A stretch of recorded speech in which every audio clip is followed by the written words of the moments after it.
कैसे पाकिस्तान दुनिया के टॉप 5 अमीर देशों में अपना नाम दर्ज कराएगा और क्यों भारत ने बांग्लादेश की अंतरिम सरकार से आई फाइल फाड़ दी, ये सब जानेंगे आज की इस एक वीडियो में। सो वीडियो पूरी जरूर देखें। तो सबसे पहले बात करते हैं पाकिस्तानी सेना प्रमुख असीम मुनीर की, जो फिलहाल अपने मेरिट मेडल्स के लिए नहीं तो झूठे और बड़बोले बयानों के लिए काफी फेमस है।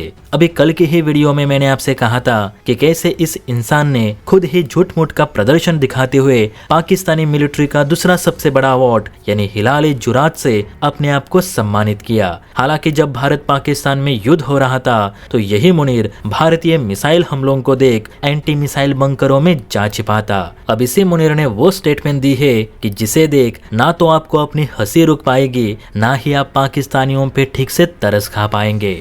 जी हाँ दोस्तों, असीम मुनीर ने अपने आवाम को बहकाते हुए ये कहा कि पाकिस्तान के आवाम अब जल्द हमारे दुखों का अंत होगा, जल्द पाकिस्तान से गरीबी मिट जाएगी, ना पाकिस्तान पे किसी का कर्ज होगा, ना ही किसी बेल आउट पैकेज के लिए हमें किसी के आगे हाथ फैलाने पड़ेंगे, क्योंकि पाकिस्तान में कुछ ऐसे खजाने की खुदाई होने वाली है जिसे बेच हम अपना सारा कर्जा चुका देंगे और अमीर देशों के लिस्ट में पाकिस्तान का नाम दर्ज कर देंगे। दरअसल मुनीर का कहना है कि पाकिस्तान में रेयर अर्थ मेटल्स का भंडार है जिसकी खुदाई जल्द शुरू की जानी है। हमारे भूवैज्ञानिकों ने दावा किया है कि बलूचिस्तान, सिंध और खैबर पख्तूनख्वा प्रांत समेत पाकिस्तान के अनेक इलाकों में रेयर अर्थ मेटल्स भरा पड़ा है, जिसे निकालकर हम मोटा पैसा कमा सकते हैं। इतना पैसा कि पाकिस्तान रातों रात अमीर देश बन जाएगा। वैसे आप तो जानते होंगे दोस्तों कि रेयर अर्थ मेटल्स को mobile phone, laptop, wind turbine, solar panel,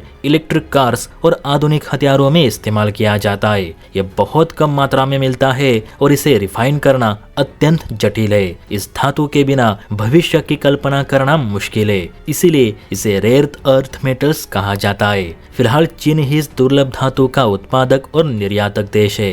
Bharat में भी रेयर अर्थ मेटल्स पाए जाते हैं, लेकिन इसे रिफाइन करने में भारत को भी मुश्किलें आ रही है और पाकिस्तान में तो अभी ये मेटल मिला भी नहीं कि मुनीर ने अभी से अपने आवाम को अमीरी के सपने दिखाकर बेवकूफ बनाना शुरू कर दिया है। वैसे असीम मुनीर की इस स्टेटमेंट पर आप सभी कमेंट करें जिसमें वो ये कहते हैं कि वो रेयर अर्थ मेटल्स बेचकर पाकिस्तान को टॉप 5 अमीर देशों में शामिल करेंगे।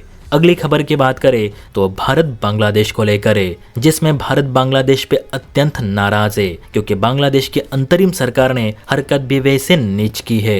दरअसल बताया जा रहा है कि हाल ही में शेख हसीना ने फेसबुक पर लाइव आकर मोहम्मद यूनुस की पोल खोलते हुए ये कहा था कि अभी जो बांग्लादेश में हिंदुओं के साथ कत्लेआम हुआ और 12 हिंदुओं के घर जला दिए गए, साथ ही हमारे पार्टी के नेता मुजीबुर रहमान के घर पर भी हमला कर दिया, तो ये सब कराने के आदेश यूनुस ने ही अपनी सरकार को दिए थे।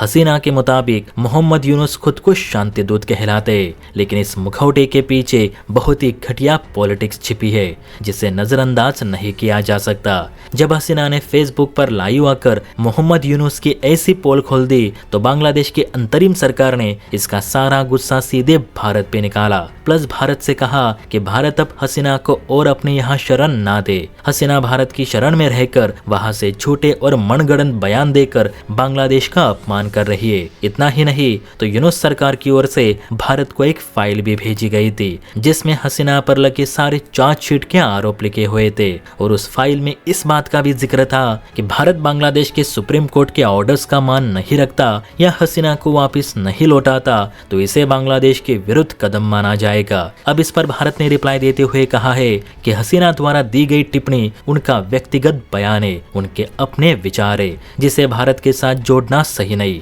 रही बात बांग्लादेश के सुप्रीम कोर्ट के आदेशों की, तो भारत बांग्लादेश के सुप्रीम कोर्ट के अधीन नहीं जो उसके आदेशों का पालन करे। हसीना एक शरणार्थी के तौर पर यहाँ है और उन पर लगाए गए आरोप अभी तक साबित नहीं हुए, इसलिए वो हमारी नजर में कोई क्रिमिनल नहीं बल्कि एक दोस्त ही है जिसे शरण देकर भारत अपनी दोस्ती निभा रहा है। जबकि बांग्लादेश में हिंदुओं की हत्याएं हो रही है, ये बात जरूर कन्फर्म है। सो भारत पे झूठे इल्जाम लगाना बंद करे और हिंदुओं को मारना भी। इसलिए दोस्तों मैं कहता रहता हूँ कि जब बांग्लादेश में हिंदुओं को मारा जा रहा है तो हमें भी बांग्लादेशी रोहिंग्या मुसलमानों को भारत से बाहर निकालना चाहिए। इस पर आपकी क्या राय है नीचे कमेंट करके जरूर बताइए। और हाँ, वीडियो अच्छी लगी हो तो बेल आइकन प्रेस करके चैनल को लाइक एंड सब्सक्राइब जरूर करें। जय हिंद।